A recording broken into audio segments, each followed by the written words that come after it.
Olá, meus amigos. Vamos ver algumas questões de matemática envolvendo aí contextos da nossa vida diária, situações práticas, que são questões no formato do Enem, questões que possivelmente você tenha que resolvê-las nas próximas provas.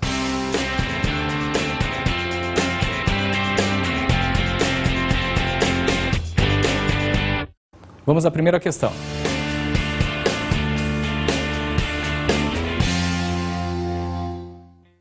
O banheiro de uma casa tem o formato de um paralelepípedo retângulo. O pé direito, distância entre o chão e o teto desse banheiro, é de 3 metros. Enquanto as distâncias entre as paredes paralelas entre si são 4 e 5 metros. O chão do banheiro está revestido com porcelanato, o teto está pintado com uma tinta branca e as paredes são todas completamente azulejadas. Se o único tipo de azulejo utilizado apresenta o formato quadrado e tem lado de 20 centímetros, a porta tem medidas de 80 centímetros por 260 centímetros e a janela tem 40 centímetros por 80 centímetros. Quantos azulejos foram usados para cobrir as paredes desse banheiro? Letra A, 890. Letra B, 1150. Letra C, 1290. Letra D, 1350. Letra E, 1690. Nesse banheiro existem 4 paredes, sendo que 2 são do tipo A e 2 do tipo B, conforme a figura. Observe que a figura nos mostra as paredes tipo A e tipo B e o chão. Note que o pé direito, a altura do banheiro é 3 metros. Uma das paredes tem uma dimensão 4 e a outra parede tem outra dimensão 5.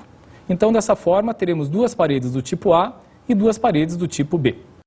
Nas paredes do tipo A, podemos colocar 500 dividido por 20 igual a 25 azulejos na horizontal. E 300 dividido por 20 é igual a 15 azulejos na vertical.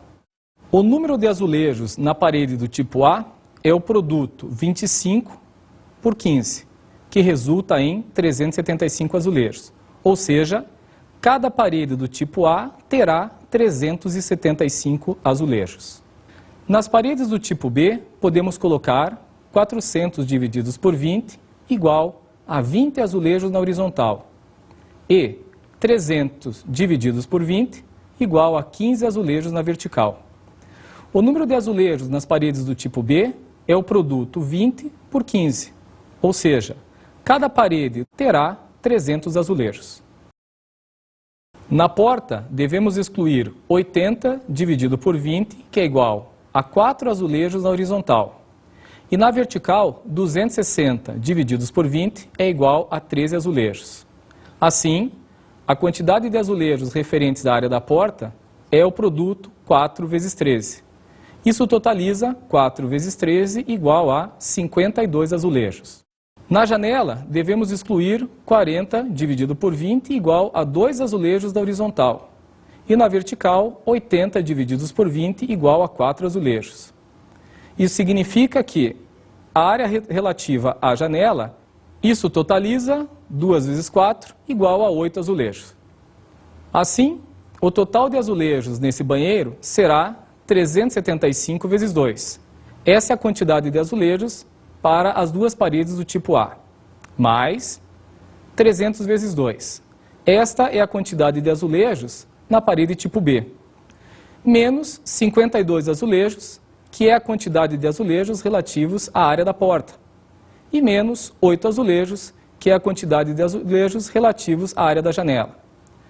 Fazendo 375 vezes 2, mais 300 vezes 2, menos 52, menos 8, totaliza 1.290 azulejos. A alternativa correta é a letra C, 1.290 azulejos. Perceba que essa questão trabalha a ideia de geometria espacial, ou seja, de um paralelepípedo retângulo, que é a ideia de um banheiro nesse formato. Perceba que não é exatamente o paralelepípedo retângulo que a gente trabalha inteiramente, mas sim as suas faces laterais, excluindo-se o teto e o chão.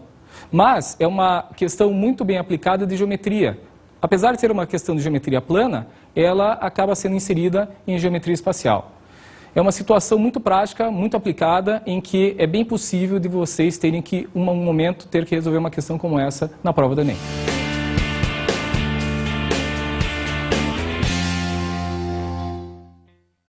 Durante uma aula de geometria, um professor apresentou algumas propriedades válidas para trapézios. Para conhecer tais propriedades, é necessário saber alguns detalhes a respeito dessa figura. Número 1. Os segmentos IJ, GH e EF são segmentos paralelos às bases do trapézio. Número 2. O segmento IJ passa pelo ponto de encontro das diagonais. Número 3. O segmento GH divide o trapézio maior em dois trapézios menores e semelhantes entre si. Número 4. O segmento EF é a base média do trapézio, ou seja, é o segmento equidistante das duas bases. Estabelecendo que a base AB, a medida é igual a A, e a base CD, a medida é igual a B, o professor enunciou que: propriedade 1. O segmento EF corresponde à média aritmética, MA, entre A e B, ou seja, o segmento EF é igual a A mais B sobre 2. Propriedade 2. O segmento GH corresponde à média geométrica, MG, entre A e B, ou seja, o segmento GH é igual à raiz quadrada do produto AB. Propriedade 3. O segmento IJ corresponde à média harmônica, MH, entre A e B, ou seja, o segmento IJ é igual a 2 vezes A vezes B, dividido por A mais B. Quando o professor estava quase terminando a aula, ele disse que, na disciplina dele, a média das duas provas realizadas em cada bimestre, a nota bimestral, funcionava segundo o quadro. Observe que o quadro é dividido em duas colunas, e na primeira coluna estão os bimestres. Na segunda coluna, o tipo de média entre as notas obtidas nas duas provas. Então, no primeiro bimestre, vai ser adotado o critério da média aritmética. No segundo bimestre, vai ser adotado o critério da média geométrica. No terceiro bimestre, vai ser o critério da média harmônica e no quarto bimestre, a média aritmética. Além disso, lembrou que a média anual, nota final, seria a média aritmética entre as notas bimestrais e que a condição para aprovação era ter nota mínima 6, sendo que todas as provas teriam pontuação indo de 0 a 10. Depois dessas notícias, 5 alunos fizeram alguns comentários, sendo que o único correto é: letra A. Essas regras do professor são só para assustar. Qualquer que seja o tipo de média utilizado para calcular as notas bimestrais, isso não faz diferença alguma na média anual. Letra B. Se em cada bimestre eu tirar 10 em uma das provas e 2 na outra, a minha nota final será 6 e eu seria aprovado. Letra C. Seria mais fácil passar de ano se a média usada em todos os bimestres fosse aritmética. Letra D. Seria mais fácil passar nessa disciplina se a média usada em todos os bimestres fosse aritmética, ainda que eu tirasse a mesma nota em todas as 8 provas do ano. Letra E. Com o método desse professor, se eu tirar alguma nota 0, qualquer que seja o bimestre, ficarei com a respectiva nota bimestral igual a 0.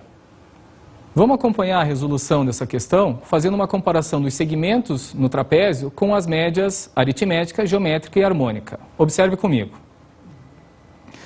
O segmento EF, de acordo com o desenho do trapézio, ele é maior que o segmento GH, que por sua vez é maior que o segmento IJ. Com isso, a gente pode concluir que, se esses segmentos estão relacionados à média aritmética, geométrica e harmônica, respectivamente, eu posso afirmar que a média aritmética relativa ao segmento EF, ela é maior do que a média geométrica relativa ao segmento GH, que, por sua vez, é maior do que a média harmônica que está relacionada ao segmento IJ. Os segmentos mostrados no trapézio indicam que a média aritmética é maior que a média geométrica, que por sua vez é maior que a média harmônica. A rigor, essas médias podem coincidir quando são calculadas entre números iguais. Geometricamente, isso só ocorreria se a figura fosse um retângulo. A alternativa correta é a alternativa da letra C. Seria mais fácil passar de ano se a média usada em todos os bimestres fosse a aritmética. É uma questão interessante que envolve a parte de geometria plana junto com as médias abordadas no ensino médio. Uma dessas médias é muito utilizada pelos alunos quando eles precisam calcular as suas notas bimestrais ou anuais, não só em matemática como em outras disciplinas. As outras duas médias não são tão utilizadas em larga escala como a média aritmética. É interessante você perceber que para dois números quaisquer A e B, a média aritmética vai ser sempre maior do que a média geométrica, que por sua vez vai ser maior do que a média harmônica. Existe um único caso em que essas médias serão iguais, quando A e B forem iguais. Então é interessante perceber esse caso das três médias, o caso específico onde as médias são iguais. Uma questão muito interessante abordando um pouco da álgebra das médias e a geometria imbuída a ela. Ok? Vamos à próxima questão.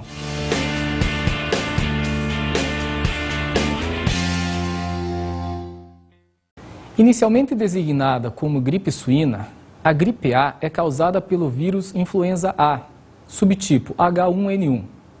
Em 11 de junho de 2009, a Organização Mundial de Saúde, OMS, passou a considerar esse tipo de gripe uma pandemia, por já ter casos confirmados em mais de 75 países. A tabela mostra os dados relacionados a essa doença em alguns países no dia 3 de julho de 2009. A tabela é dividida em 3 colunas. Na primeira coluna está o país, na segunda coluna os casos confirmados e na terceira coluna o número de mortes. Na primeira linha, os Estados Unidos têm 33.902 casos confirmados e, desses casos confirmados, 170 mortes. No México, o número de casos confirmados é 10.262 e o número de mortes, 119. Na Argentina, o número de casos confirmados, 1.587 e o número de mortes, 26. No Reino Unido, o número de casos confirmados, 7.447 e o número de mortes, 3. Na China, o número de casos confirmados, 1.814 e o número de mortes, 1. E no Brasil, o número de casos confirmados, 737 e o número de mortes, 1. Num discurso em rede nacional de televisão, em 5 de julho de 2009, José Gomes Temporão, ministro da Saúde do Brasil à época da ocorrência dessa pandemia, declarou que o índice médio de mortalidade devido à gripe A era cerca de 0,4% das pessoas infectadas. A respeito dos dados retirados do discurso do ministro da Saúde e da tabela, é correto afirmar que, letra A, entre os países mostrados, os Estados Unidos da América possuem o maior número de infectados e também o maior índice percentual de óbitos devido à doença. Letra B. Apesar das 26 mortes confirmadas, a Argentina apresenta índice de mortalidade abaixo dos padrões médios. Letra C. O índice de mortalidade devido à gripe A na China é o menor entre os países mostrados. Letra D. O México, país com a primeira pessoa infectada com a doença, é o que possui o maior número de casos confirmados entre os países abordados. Letra E. Em números absolutos, o Brasil e China são os países que registram o menor número de óbitos devido à gripe A, mas levando em consideração o número de pessoas infectadas com o vírus, H1N1, o Reino Unido é o que apresenta o menor percentual de mortes. Para resolver essa questão, nós vamos calcular os índices de mortalidade em cada um desses países, de acordo com os dados da tabela. Os Estados Unidos teve o número de casos de mortes dividido pelo número de casos confirmados, uma porcentagem de 0,5%. No caso do México, o número de mortes dividido pelo número de casos confirmados deu uma porcentagem de 1,16%. A Argentina, o número de mortes dividido pelo número de casos confirmados deu uma porcentagem maior, 1,64%. No caso do Reino Unido, o número de mortes pelo número de casos confirmados deu 0,04%. A China, o número de mortes dividido pelo número de casos confirmados deu 0,06%. E o Brasil, a quantidade de mortes dividido pelos números de casos confirmados deu apenas 0,14%. Assim, o Brasil e a China têm menos casos que os outros países, mas o Reino Unido é o que apresenta a menor taxa de mortalidade devido à gripe A. Assim, a resposta correta é a letra E. Em números absolutos, o Brasil e a China são os países que registram o menor número de óbitos devido à gripe A. Mas levando-se em consideração o número de pessoas infectadas com o vírus H1N1, o Reino Unido é o que apresenta o menor percentual de mortes. É uma questão que trabalha a ideia de razão, com o número de mortes pelo número de casos confirmados. Os dados da tabela são dados que dificultam esta divisão. Você pode perceber que as porcentagens obtidas são porcentagens, primeiro, muito próximas e, segundo, muito pequenas. Isso pode gerar uma dúvida para o aluno que está fazendo esse cálculo sem ter uma calculadora disponível. Apesar de ser uma questão de difícil resolução em termos de divisão, é uma questão assim interessante do ponto de vista de informação e até de comparação. Pelas alternativas, o aluno poderia eliminar algumas e talvez pensar em cima de outras que seriam prováveis respostas.